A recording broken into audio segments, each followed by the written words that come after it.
going on, everybody? Welcome to the Rock and Road Show. I'm Alvie. I'm the 1-3, man. Coming to you live from the Casa de Alvie. Thanks for coming out with us. Thanks for hanging out with us. He's got his audio on.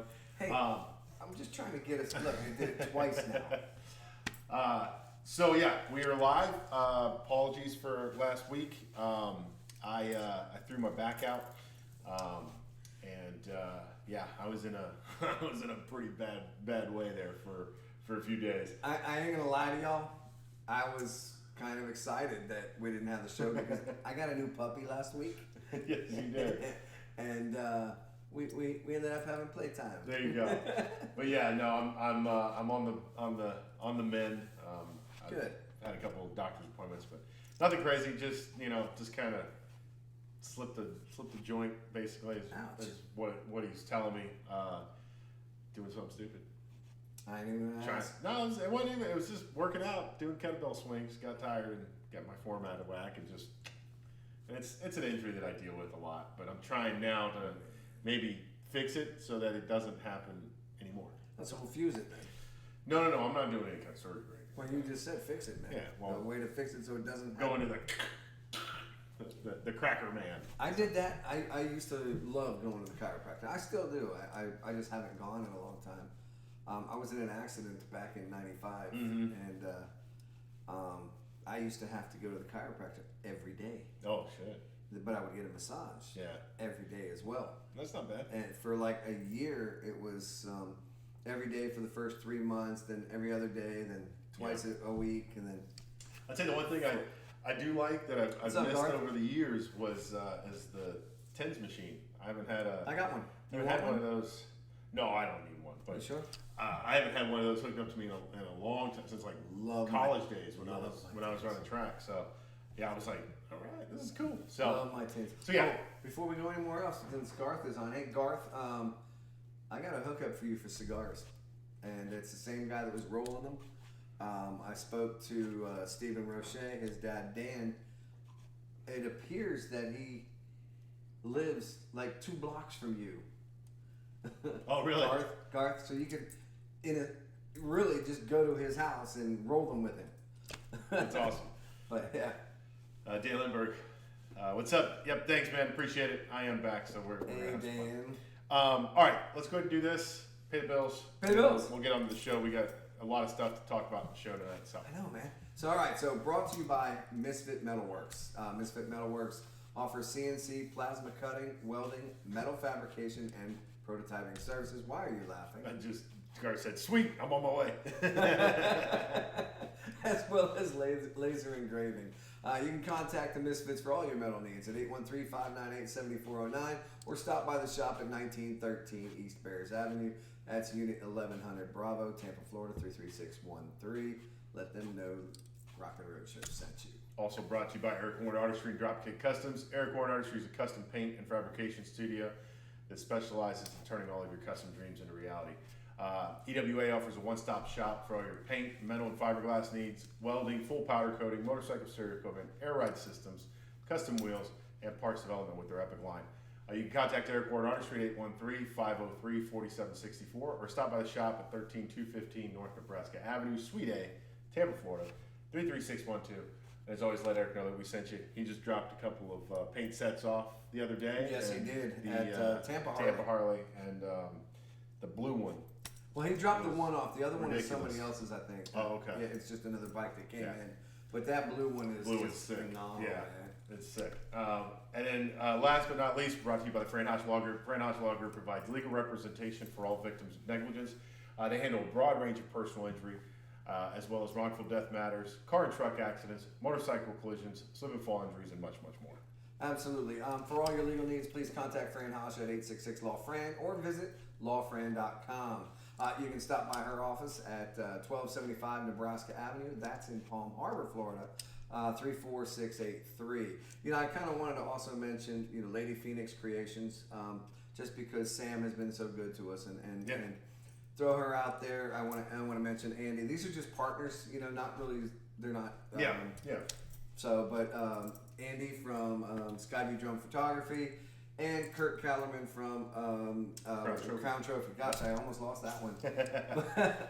But yeah, I just want to mention them. Yep, that's awesome. Yeah, Throw 'em out there. they're a couple, a group that helps us in a lot of different ways. So we definitely appreciate all their help and all their awesomeness. And everybody that's watching. We'll get to that later. For sure. All right, so I will say You will? that in an effort to find some stuff to talk about last week and this week, I had a hard time. It was slim pickings. It wasn't really a lot, man. It was like, you go to my normal avenues to try and find topics, and coming across a lot of I don't know. I know why. We're in the summer months, we're in the riding months, so it's like every flipping story that you come across is motorcycle accident, motorcycle accident, motorcycle accident, motorcycle Yep. accident. We don't want to be throwing all that out there. Yeah, so I think we found some cool things to talk about. Before we go there, I got a bone to pick, and it's not with anybody. I'm going to vent real quick because I have a platform to vent, so I'm going to vent. You're allowed to. And then I'm going to ask you a few questions. So the reason I'm going to vent is I've been dealing with some issues with my AC for the entire time I've been here, right? Correct. I've got a 2-year-old house. I've had an AC company that put the AC in my house. They've come out here 4 times in 2 years. Right. And they've filled it with Freon. There's a every leak single in your time. system. There's a leak in my system. I agree.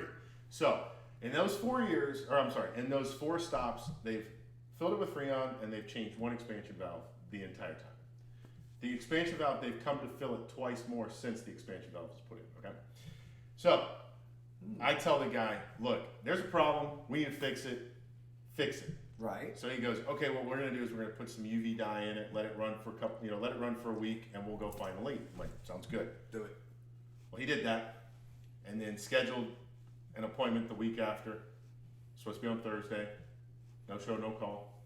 Call him Friday and go, hey dude, what happened? I thought you guys were gonna be here. Oh, I got tied up at another job. I took time off, man. I'm like, okay, so when are we gonna do this? Well, we'll do it next Thursday. Okay, sounds good. Next Thursday came 10 o'clock. You're supposed to be here. 10:30. 10 o'clock, no dude. 10:30, no dude. About 10 minutes to 11, he texted me. Hey, my coworker, my partner, or whatever, had some problems with her kids. She couldn't make it. I can't make it out there. And I'm like, dude, I travel for work. I'm not gonna be home for another week or so. I'll get back with you. So I had a trip cancel. Set them up for today, 10 o'clock today. No show. No call, no show. So now, BBB. well, I'm getting ready to bring them in. I'm getting ready to find a lawyer for small claims court because I'm going to go after him for power bills and everything else. But the bone is, do you know, or any of you guys out there too, know any trustworthy HVAC guys that I can bring in as a third party to go, I want you to do a full inspection of this AC unit and tell me what's wrong with it.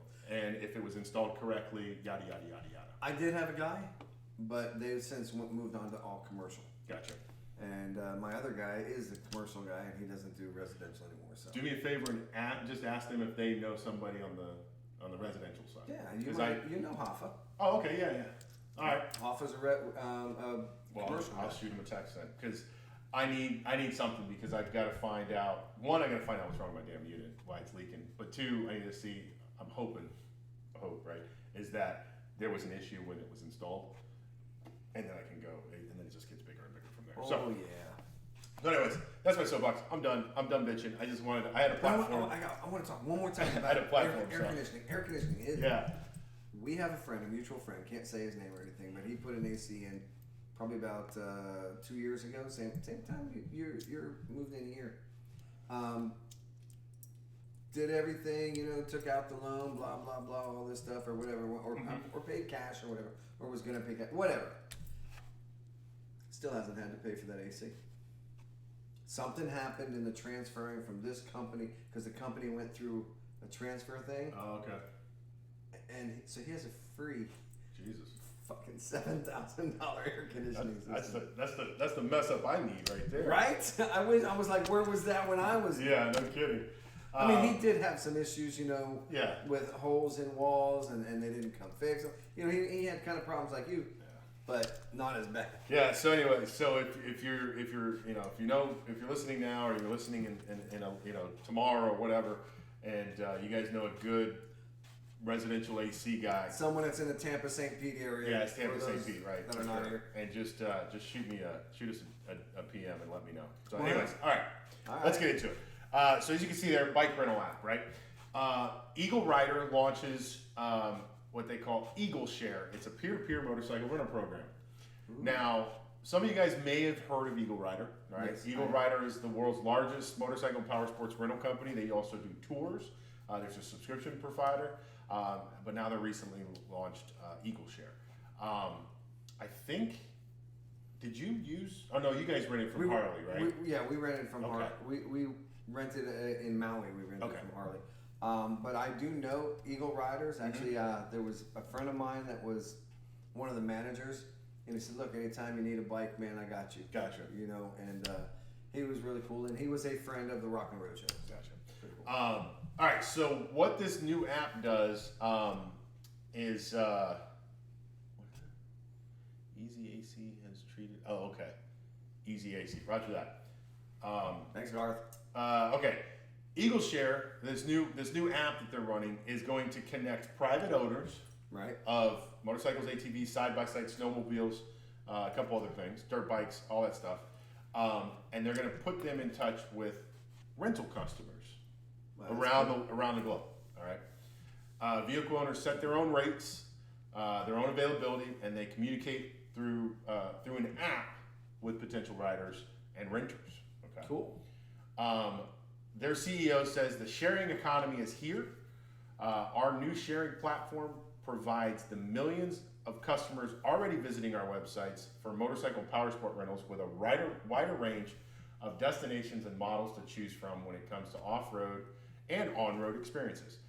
Owners and dealers that choose to list their vehicles to rent on Eagle Share will instantly benefit from our sister company Eagle Riders' loyal customer base earned over the past 29 years.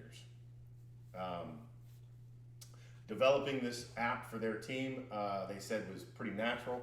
They were able to draw from successful models such as Airbnb and Turo, and they just weaved in their 29 years of expertise in delivering motorcycle and power sports experience. The app launched in March of this year and is currently allowing private owners and dealers to list vehicles for rent on the app. I think that's pretty cool.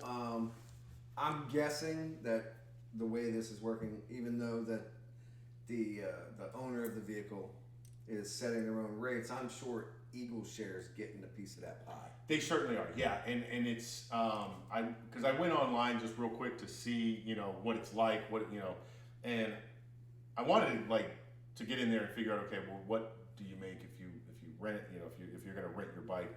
But I didn't really go through the whole sign up process. I ain't renting my bike. Right, but I went on and I found some bikes that people were renting, and it looks like there's a rate that you set. So I just so happened there was a guy that was renting a 2001 Road Glide Special. He was renting it for $200 a day, and there was a $30 community fee. So I imagined that RideShare is probably pulling, or Eagle Share is probably pulling that $30 out of that, and they may or may not take a percent. I'm sure there's probably some kind of a percentage or something, but or maybe not. Here's a couple of questions with this, right? Number one is, and you already answered it, how many people are actually willing to rent? I shouldn't even say rent. How many people are okay with letting someone else ride their bike? We talked about this 2 weeks ago. It was a meme, right? Yeah. And it was that list. The list. That's how you have to look at the list because it's so damn small. Like, that to me is just, it's kind of crazy. This is probably a good app or a good thing for people that don't ride a lot or can't ride a lot or whatever, and they. The bike's sitting there, I never ride it. Hey, maybe I can make some money off of it, I don't want to sell it. It was Dad's bike or it was, my cousin's bike. Look, man, here's a couple of things with this, right? But I'm not renting my Harley. Yeah, right? But here's a couple of things, right? So I'm gonna relate this in a way that I can relate it because I've had to deal with this in the past, right? So my boss owns an airplane. Yes. He owns a very nice private business jet. Okay? Yes. He had somebody come to him and say, we can take this air, because same thing, right? We don't use it as much. Right. We do, but we don't, right? We can take this airplane that you have, and since you don't use it a lot, we can rent it out and charter it. And he thought about it for a little bit. 20 minutes? And then he's let people use his airplane before. And when it comes back, there's always something that just happens, right? There's, people, because the long and short of it is this, right? No matter how much money people have, no matter what they do, no matter where they come from, people don't treat other people's stuff with respect. See, and that's what's different about, I treat other people's stuff better than I treat mine. I try to do that too. I would absolutely, like if you said, hey Bobby, I know your bike's down, you can ride mine because you need to get back and forth to work. Yeah. I would be like really hesitant, number one, about riding your bike. Mm-hmm. But if it came to my house, that bike would be covered. The bike, Yeah. And I probably wouldn't even ride it on rainy days. Yeah. I mean, it would be one of those. And that's the thing, right? Is it's like you gotta like. That's why I'm glad my wife has a bike because I can ride hers. Take hers, right? It's mine. You can, the thing is like when you let somebody use your bike, how are they gonna? They're not gonna treat. I don't, in my opinion, most people are not gonna treat that bike as if it was their own. Number one. You're gonna send it out with brand new tires and come back. Yeah, and think about it this way: when you get a rental car from Hertz, Avis, Enterprise, whoever, budget. I'm in rental cars all the time. I rag the shit out of those things. I pull out into traffic. Wow, let's see if I can get going. Right? We got a Camaro down in Marathon the other day. Hey Patrick, how you doing, man? By the way, the grossest rental car I've ever had because it wasn't clean. But again, you rag out rental cars. Yeah. There's a reason nobody buys, because they sell rental cars, yes, right? They do. There's a reason nobody buys it because people beat the shit out of rental cars. A lot of people buy them. People that need cars buy them. Yes. You know what I'm saying? Yes. If you catch my drift. So this is for the rental. I broke it back to you. Yeah. Did you ever see the Jackass skit where they rented a car and then they took it and got a frame welded inside of the rental car and then took it to a demolition derby and destroyed it because they bought the insurance. And because they bought the insurance and they brought it back to the rental company and turned it in. It was just I actually have seen that, but it's I don't hilarious. remember the outcome of it. I mean, Knoxville almost gets his ass beat. Yeah. Like it was hilarious. Couldn't he have gotten arrested for that? I don't know. I mean, I don't know. Maybe there's a loophole in there. Well, but here's the other part of this thing, and I didn't find anything on this article. But who holds the insurance for that bike, right? I'm sure that you have to have your own insurance. Does Eagle Share provide a secondary policy on that bike? Because your insurance company won't cover him. Won't cover. I don't imagine it would cover somebody else crashing it unless you had uninsured motorists on it. Yeah, I do. But then again, I don't know how that would work. So that's another caveat. Not to this only whole that, thing. you have to make sure that the person renting your motorcycle has. Yeah. Do you have a endorsement? Endorsement, right? I mean, dude, it's one of the things that's there, man. Is Eagle Share part of Eagle Riders? Yes, it is. Yeah. So I don't, that's something maybe I can look into and see if I can find the answer for it. But there's got to be some kind of a umbrella insurance policy that covers in the event of rider goes down and wrecks your bike. That rider, even if it wasn't his fault, you know what I mean? Or insurance. Here's the other side of that. Maybe what happens if he gets on your bike, takes off, and is going to turn around a corner, and the rear tire blows because your tire wasn't really good. He crashes, injures himself, then he comes back to you to sue you because your bike wasn't up to par, right? Like you said it was. Yeah. Like there's just so much thing. Now again, I'm sure that there's probably some protection for the person renting the bike, and maybe they have to go through some safety inspections to make sure that they can rent it. I don't know, but just some things to think about. I want to kind of pull the app up. Yeah, I don't know. I mean, we could sit here and try and look, but just some things to think about. I think it's an interesting concept. It obviously is going to give Eagle Rider a bigger pool of motorcycles to rent. Right. You know what I mean? It opens up a bigger market. Sure it does. Sure it does. I know with companies like Airbnb, part of the fee they charge puts you under the umbrella of the insurance policy. Right. Exactly. Okay. So I'm sure that there has to be something there, but going into it, what is it? What is it cover? Does it cover everything? That's the interesting part, and that would be honestly the only way you'd probably be able to figure that out is if you went in there and actually started filling out the paperwork to rent your bike. You'd have to try to do it. Yeah. Or just register, but never. Yeah. But it might even cost those people that are renting bikes, not putting their bikes out there for rent. It might cost them something to do that. Yeah. And maybe that's where the fee comes from. Yeah. Because hey, look, I know you're going to make money off your bike, so you got to pay me X amount of dollars to advertise your bike. Yeah, it's possible too. But yeah, so just something to think about, just an interesting thing out there. So next time you're out and about and you need a motorcycle, for instance, maybe I know you guys working some other angle out, but if you're in say the UK and you need a bike, you might be able to get a bike through them. Or if you're, if you're out and about and you don't have your bike or you're on vacation and you want to cruise on a bike somewhere. Well, I'm going to Colorado. Here's something that you could look into. I'm going to Colorado not this weekend, but next weekend. I think a week from tomorrow. There you go. Maybe look into it. Maybe there's a bike there. Go for a ride. There you go.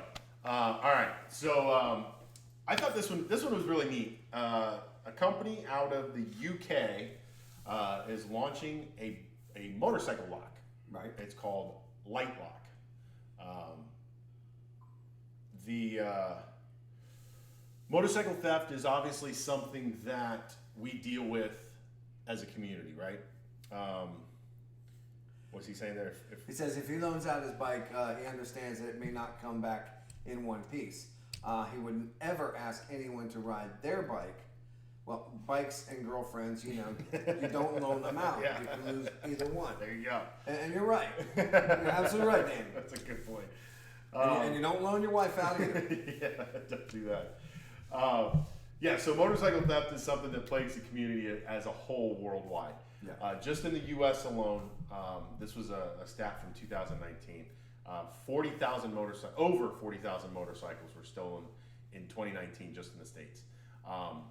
And it seems, but what's really interesting about that is that number has been on the decrease since 2016. It's gone down by about 12%. And that's a good thing. Yeah, which you can also think about that and look at all of the features that bikes have now, right? Like I don't know if your Road Glide does, but does it have the anti-theft on it? Yeah, it's got the anti-theft. I got the key fob. I got the anti-theft. Okay, so mine does not have a audible alarm. Right, mine doesn't either. But you can get that for it. Yeah, but it has a kill switch function. You can't move the bike. If you move it too much, it'll just you just take it off the stand, man. Yeah, well, I mean, your buddy figured that out the hard way, right? Or no, he just killed the battery. He killed the battery. That's right. That's Paul was.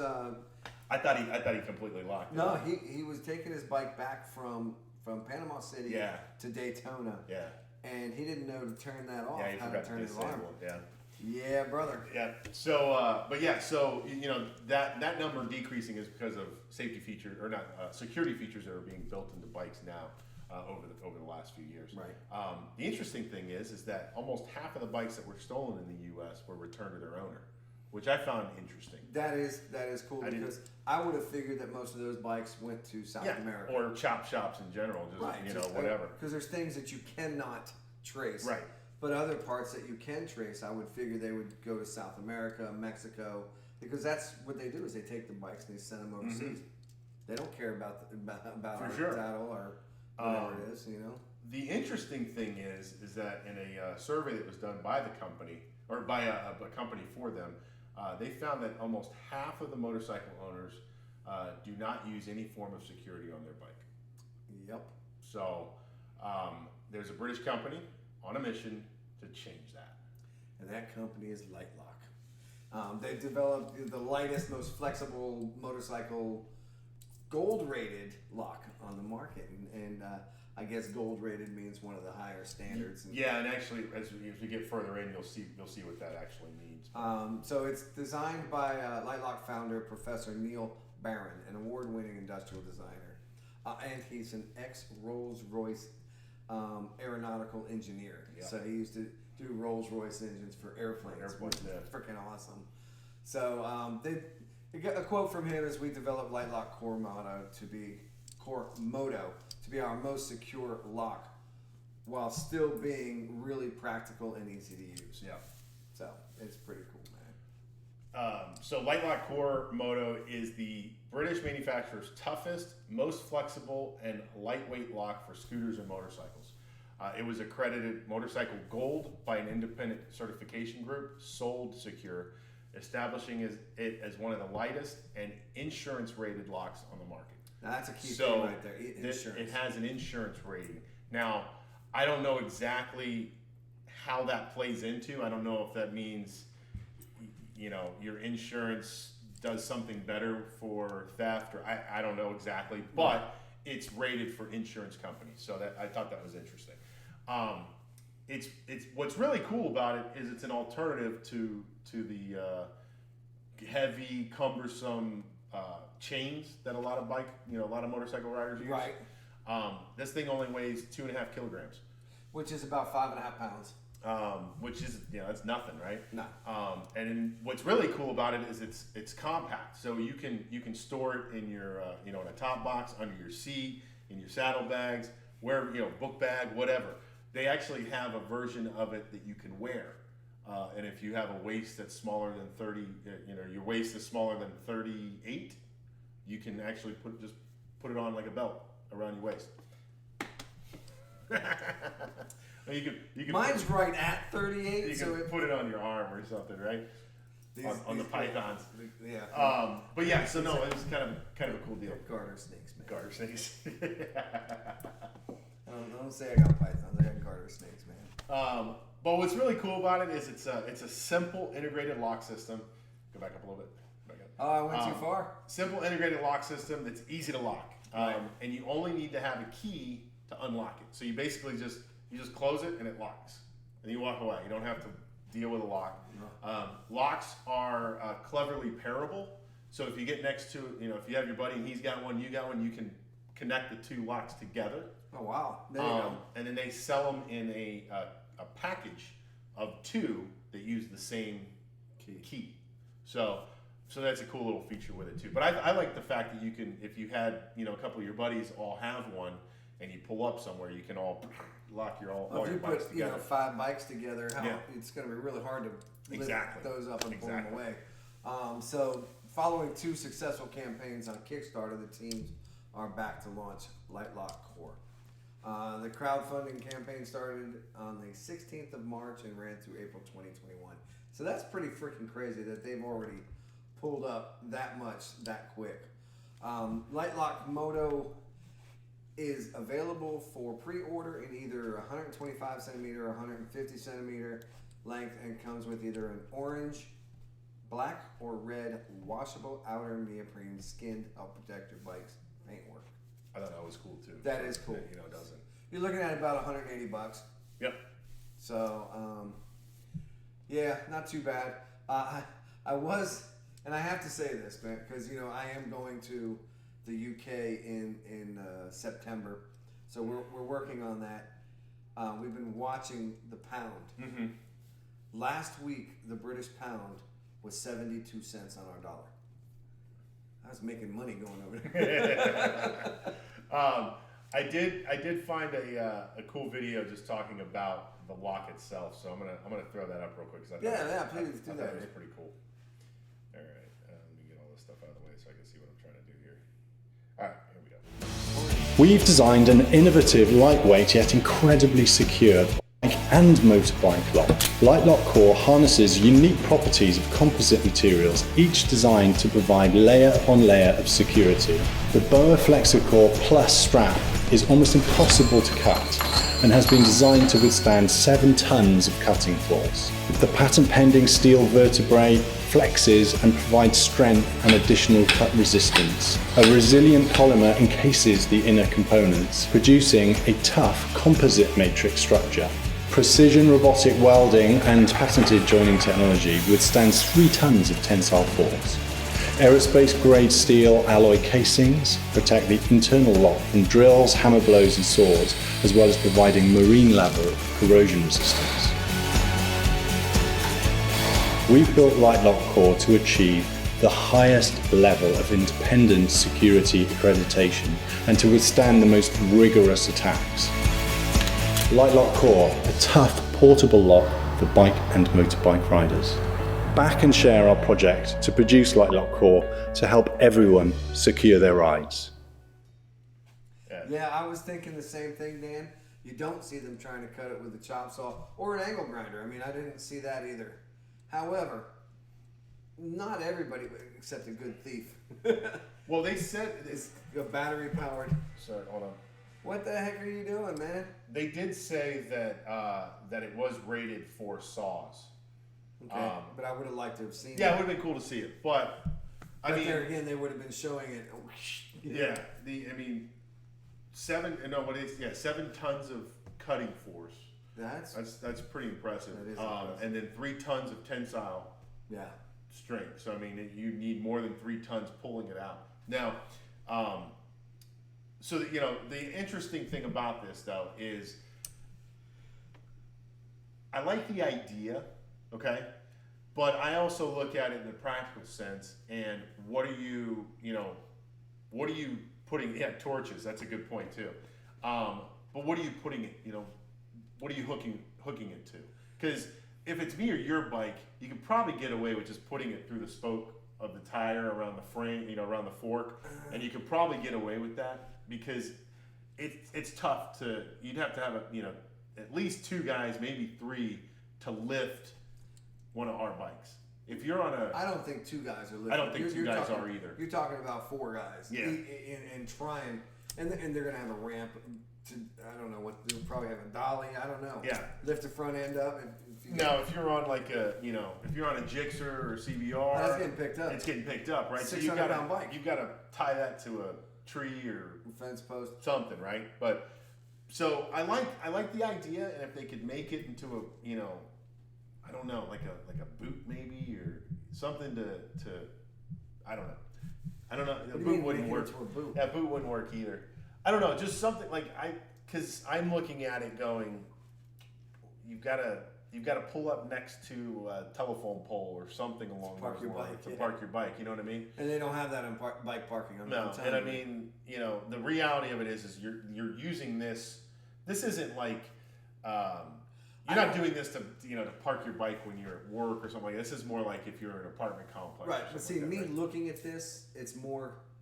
I'm gonna say it's more for bicycles versus motorcycles. If you're looking to do it on a motorcycle, it's going to, like you say, going to be a small bike, an enduro, dirt bike, whatever. Just something, to just a little town hopper, a little city hopper. Because our bikes, number one, that little ring, it's not enough, man. Yeah. It's just not enough. Because if I wanted to securely lock my bike up, I'm locking it to something. Right, exactly. And even if you get 2 of them, that's not going to go from my front wheel to your front wheel. You're going to need 4 of them, especially at that size. Yeah. You're looking at that big around. Yeah. It's not going to work. Just I thought it was cool. It's interesting.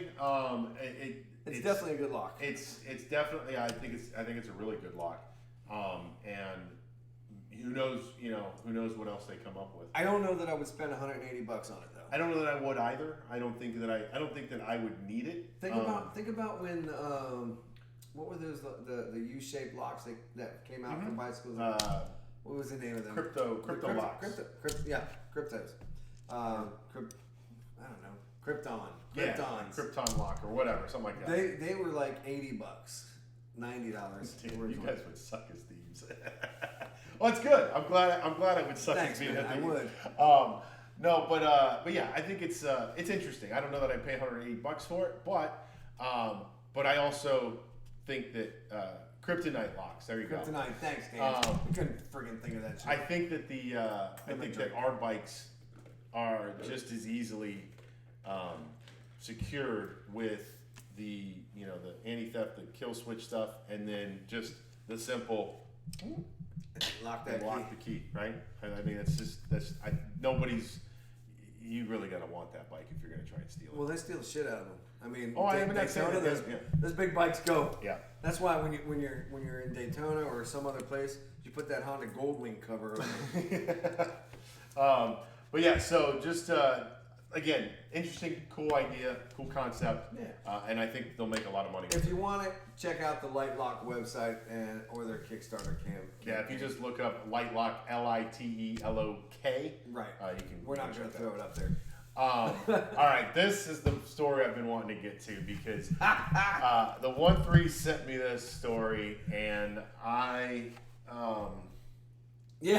did what he just did. I LOL'd, right? I was laughing when I. Now, mind you, it's a serious story. Okay, I'm going to get that first. I mean, this is something that they honestly, the person that wrote this for. Was it RevZilla? Yeah. For RevZilla, it is a serious story for them, and it's got a lot of good points. It does, but I don't like where they're going with it. And I broke it down. I broke down those points too, so we'll get into this here. All right. So I'm gonna start this a little bit. I'm gonna get down to the third thing there. So everyone knows the motorcycle gear needs to fit properly to do its job, right? I mean, we're in agreement. We're all in agreement there. Okay, so for every 10 pairs of men's riding jackets, you get to choose between 2 or 3 ladies' jackets, riding jackets. But what about motorcycle gear for non-binary? Now, this is a word that's new to me as far as what they're talking about. Okay, so I'm old school. Keep reading that line before you stop. You can't just stop there. I know. Okay, so, but what about motorcycle gear for non-binary, gender incapable or incompatible. Incompatible or transgender customers. Sorry, I don't have my glasses on. It's hard to read. Where do you look? It's important whether you're shopping for the men's. It's important whether you're shopping in the men's or women's department. Question mark. Is it important? Where is the unisex department? So this says send me help, WTF. Okay. I added the WTF part. Now here's the thing. All right. I'm going to get some flack from this, even from my family. All right, well, maybe not, but maybe. There are 2 genders. You're born a boy or you're born a girl, male or female. I understand all about, different sex, hey, how I feel, if you're gay, transgender, whatever you want to be, that's fine. But your body type, this is where we're going with this, your body type. You're either shaped like a girl or you're shaped like a boy. So while you're with that, Garth, what the hell is non-binary? It's exactly what 1-3 just said. Non-binary being there's 2, right? Binary, 2 genders. People who don't consider themselves male or female, they are considered non-binary. Yeah, they're in between boy and girl. And I don't know how this exists. All right, I will let y'all know. I have a gay daughter. She knows she's a girl. She dresses like a boy. She knows this. Mm-hmm. And we accept her as she is. Mm-hmm. But she knows. Right. And she's not in denial of what she is. Right. Sorry, I'm going to get yelled at for this. Anyway, these words come from an article. Those words that I read came from an article written for RevZilla by Amber, parentheses, they/she. She's a baby, whatever. I don't know what that's. I'm so glad you said that. Who has been working as a customer support associate at RevZilla for 10 months. I think it's cool that she's trying to help other people. But okay, the overall topic, I can't. The overall topic of this article is that there is a gap in gear for riders that identify as non-traditional genders. In other words, identify other than male or female. Or not even necessarily that. They just don't identify with their own gender. Meaning a woman who thinks that she is a man. Right. Or vice versa, okay? She emphasizes that while motorcycle gears come a long way, it has to fit properly in order to work properly, which we all agree there. Right. She talks about how our different body types and body shapes are all different, and that not all gear is made for people that want to wear it. Her examples are as follows. A woman's helmet is likely to be splashed with pink decorations on the outside or have the black liner replaced with a purple liner. Okay. Not necessarily. My beef with that statement is, while she is not incorrect, she's not completely correct, because they do make women's helmets that are black or white or red or whatever color you want. The other part of this is that the decoration on the outside of the helmet does absolutely nothing for the safety side of things. Correct. So if you don't want to wear a pink helmet, guess what? Don't freaking buy a pink helmet. Don't buy a pink helmet. All right? So that's number one. Number two, men's jackets and pants have a boxier and straight cut, while ladies generally are tapered waist, narrow shoulders, and have more hip space. Maybe that's because a male body is different than a female body. I don't know. Maybe I'm wrong. Okay? You know. Now here's the thing, and I will say this. This is where she gets some things right. The body comes in a variety of shapes, heights, weights, colors, all kinds of things, right? She says, I'm not made like a Barbie doll. Women's cuts don't work for me. That's fine. Nobody says you have to go out and wear, a girdle or a freaking, that's not the word I was looking for, but the hell's freaking, a corset, right? Corset. Nobody's saying you have to go out and wear that. Nope. Nobody's saying that, right? But then in the same breath, she says that different brands have different fits. That some men's jackets have a tighter fit, while some women's jackets have a looser fit. So what you're already saying in your stupid article is that there are companies that are making clothes that fit different body types. Yes. That's how companies make money. So, her fix, this is her fix. Narrow down your riding style, looking for sophisticated vintage style cafe racing gear, or planning to explore the desert with out-of-the-box adventure gear. This is what she's saying. Right. Figure out what you're Figure riding. out what you want to ride. What are you doing? Are you riding cafe style, cafe bikes, sport bikes? What are you looking to do? All right, now do you prefer to express yourself in a more traditional masculine cut, or tapered snug fit outfit, or somewhere in the middle? Now, that's not bad, because both of these are not wrong. Both of these are perfectly right. this is awesome. And now her best part of her advice is you need to be realistic about your own body shape. Again, a great valid point. If a woman's jacket, we know it's not going to, but if a woman's jacket fit me better than my men's jacket, I'd wear it. I'd wear it. If it, even had, I'm not wearing the tassels and the roses, but if there was a black jacket, identical to the men's black jacket, and this one just fit me better, I'm gonna wear it. Yeah. No one's gonna know. It's just, there are men that wear tapered shirts. They're what are they, tailored? Yeah. And they're cut because they have big lats and they come down to a skinnier waist. I used to be that shape many years ago. So the reality of it is this, right? Your riding gear is exactly that, right? It is your gear meant to protect your body. Okay? It is not an outfit of the day. No. So who's to say that you can't wear whatever you want to wear underneath your jacket, underneath your helmet, and then when you get to where you're going, you take your jacket off, you throw it on your bike, and you go prance around in whatever the hell you want to wear. Exactly. Okay? The point is that there doesn't need to be There doesn't need to be clothing specifically made for non-binary or transgender people. Because why? Because it's already being done. It's already made. And you know, guess what? Newsflash. If a company starts making gear for those specific people, guess what? They're going to charge you more money and say that this is a custom-made item. Oh, here's And then you're going to bitch because you don't make enough money to buy the thing that you want them to make for you. Well, no, the best part of this, they're going to take something that's already off the shelf. Yes. Oh, here you go. Unisex or whatever. Non-binary. And then you just hit the nail on the head. Unisex.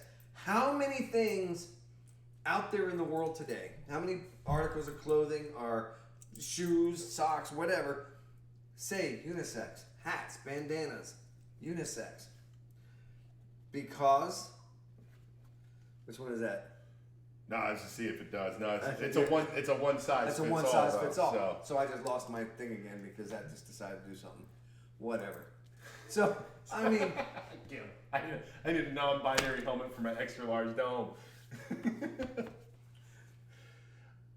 I'm not going to comment on that. I'm going to drink my soda. Look, this is where I'm at with this. This is the question I have. Is this really a problem? Or is this just another thing that we can bitch about because we've run out of shit that actually matters? Well, you know what I'm going to say about that? Guess who talked about it? We did. We gave him the 5 minutes or 10 minutes, 20 minutes or whatever. Look, here's the thing, okay? The stuff that they did put in the article that made sense, and I will 100% agree with, is everybody's made differently. Everybody has a different body type. Some gear is not made for, some gear, I mean, how many times you, me, people out there listening, yeah, how many times have you gone to a Harley, to J&P Cycles out in Daytona, to what's that other shop that's Ride Gear, right there, right? Yep. How many times have you gone there and went, man, you know what? I need a new riding jacket. I'd like to have them with the armor in them, you know. Right. You find it, you're like, oh man, that jacket's nice. And you grab it, and you put it on. It's the right size, but you put it on, and the elbow pad is sitting here. Yeah. How many times it's happened to me? Several times, right? And you just go, well, shit. All right, put it on the hanger and go find one that works, right? Yeah. That's just the nature of the beast. People, you have to understand that a company is going to make a product, and they're going to make a product that's going to fit the vast majority of of people that size or whatever the case it is, right?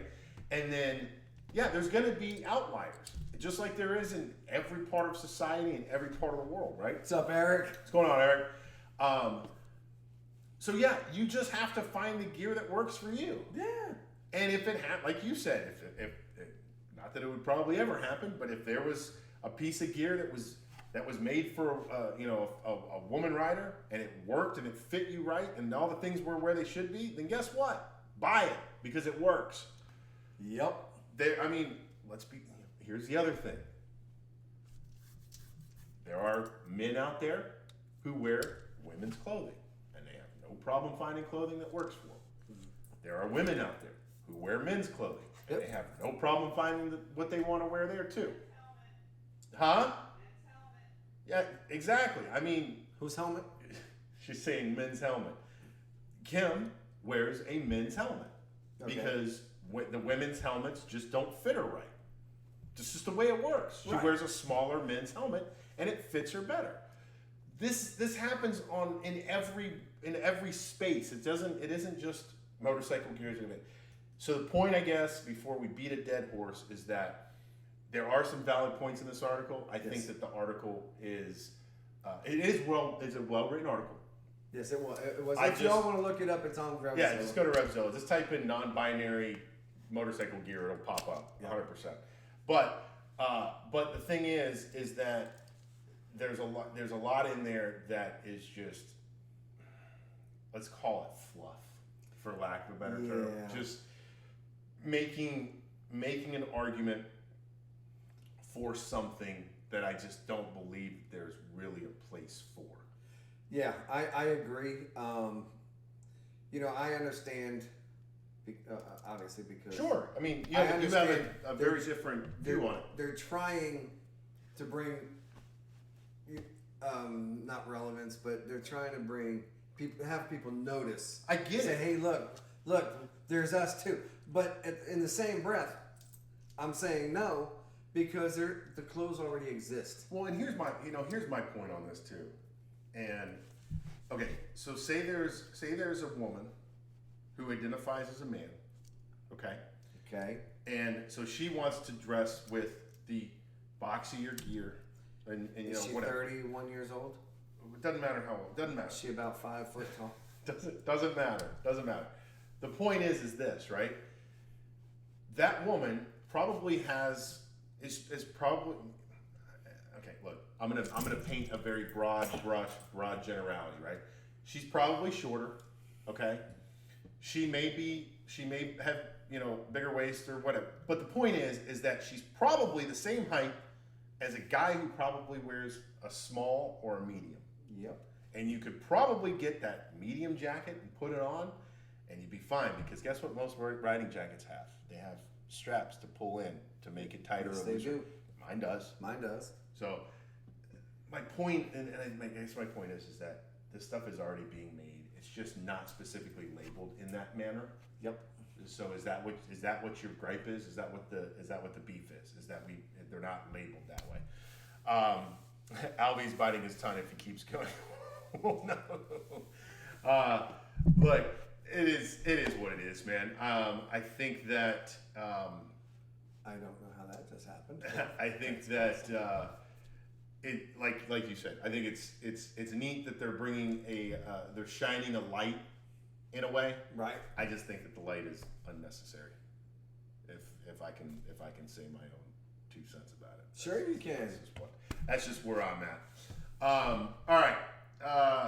We'll bang through some events real quick, and we'll shut her down for the night. First coming up, this is in 2 weeks. 2 weeks, yeah. July 17th. We got the Mega Poker Run over at Burt's Harley Davidson. Saturday the 17th starts at 10 a.m. You can win a 2006 Street Bob or $5,000 in cash. Second place gets $1,000. Third place gets $500. You can go to Full Throttle magazine for any information that you might want. You can pre-register there. You also get a free T-shirt if you pre-register. $40 for 3 hands. Pretty good deal there. Last bike in at 6, and there's some fine print about it all. Not a big deal. The event is Raid or Shine. Cars and trucks are very welcome. If you need more information about the event, you can, like I said, get with Full Throttle magazine. They'll give you all the info that you will need. That's right, man. The next one is the Fire and Iron event. It's August 28th, 2021.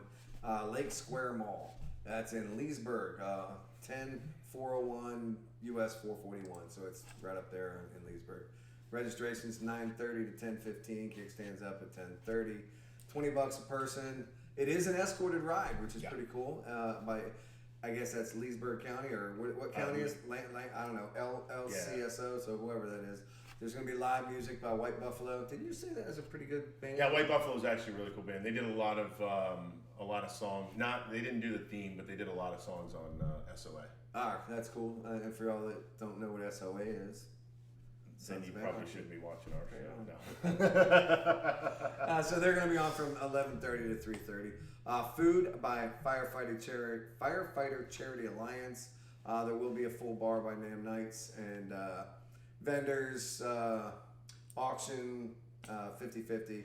All proceeds will benefit the Children's Burn Foundation. I know another one that's going to do that too. Yep, absolutely. And It's going to be this one. of course, we're talking about our poker run. That's September 11th, 20th anniversary Memorial Ride. This is our second annual ride. It is the 20th anniversary of 9/11. It's like Quaker Steak and Lube. Registration's at 11, and kickstands up at 1. Last bike in at 6:30. It's going to be $20 a rider, $10 for passenger, $10 for an extra hand. $100 for first place, $50 for second, $20 for your worst hand. There will be trophies provided by Kirk Callahan at Crown Trophy for all of the winners, and that also includes the worst hand as well. all proceeds to benefit Children's Burn Camp. We are going to be on a conference call here in the next few days with some folks over at Fire and Iron, and we're going to lock down all of our stops. So we're going to take care of that hopefully take care of that either this week or next week. And by the time we have our next show, we'll be able to say where we're going and all that stuff. So we're looking forward to that. We do have a few of our friends coming to hang out with us. United American Veterans are coming down. Wade Whiskey from Heartstrings for Heroes will be there. Right Around Magazine, Constance After Dark, 3 Foot Offset. I think it's going to be the band for us that day too. So kick-ass party going to happen, man. We're going to have a lot of fun. We are trying to raise more than $8,000 because that's what we did last year. So we should be able to bang that out without a problem. Okay. We will not have a show next week. You're out of town. I'm out of town. I leave Friday, but I leave at 2:30 Friday morning. So and I'm actually going to be traveling Thursday night. Commercial Thursday, all day Thursday. So we will not have a show next week. So please, you guys. Well, actually, the 4th is this weekend, but for all of our American viewers, happy 4th of July. Get out there and celebrate the. What do the Brits call it? Happy Treason Day. Treason Day. So yeah. So celebrate our independence from the old King and Queen of England over there, and can always throw Dan a fun little cheeky message. Oh yes. Let him know. But yeah, go out there, have some fun, be safe, be careful with fireworks.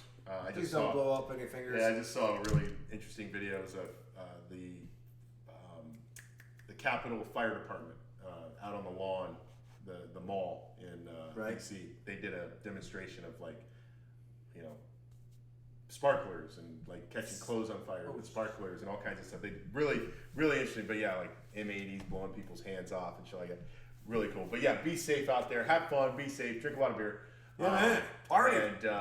And again, no show next week. We will be back. I believe my schedule gets really bad over the next this month, man. July is really crappy for me. We might be able to do a show next week. I don't know. We'll be looking. I will update everybody. We'll figure it out. But my schedule is really crappy the rest of this month. So we'll try and figure it out and work it out to where we can bring you something. If we're not going to be able to do a live show, maybe we can figure something out and record something. Yeah, maybe we'll come over this weekend too. Well, I won't be here this weekend. Oh, you're out? Yeah, we leave on Saturday. Where are you going? We're going up to New York. Why? To go visit Crystal and Nick and the kids. I don't want you to visit Crystal. Really? She can come down here.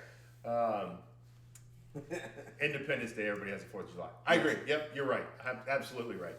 Yeah, it's really fun when you talk to people from Canada and go, what are you guys doing for the 4th? And they're like, what are you talking about? You're like, oh yeah, never mind. You guys are still kind of territory. Yeah. Okay. Anyways, guys, thanks for hanging out with us.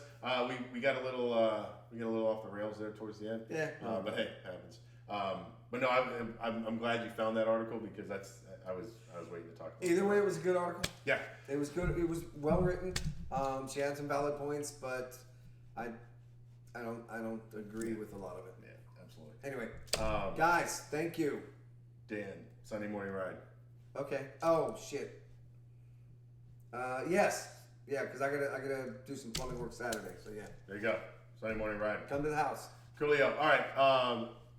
Again, no show next week. We should be on the following week. Thanks again, and everybody that thanks for the kind words last week on the whole back thing. I'm on the mend. We should be good to go. We're getting it fixed. So maybe we can throw in just turn on an old show. We'll figure something out. Oh yeah, for next week. Yeah, we'll figure something out. I'll throw something in there. Other than that, I got nothing. You got anything? No. Guys, thanks for hanging out with us tonight. We love you all. We'll see you next time. I was gonna say next week. We'll see you guys next time. You guys keep it rocking. Get the rubber side down, baby. Bye bye, guys. Thanks again. Peace.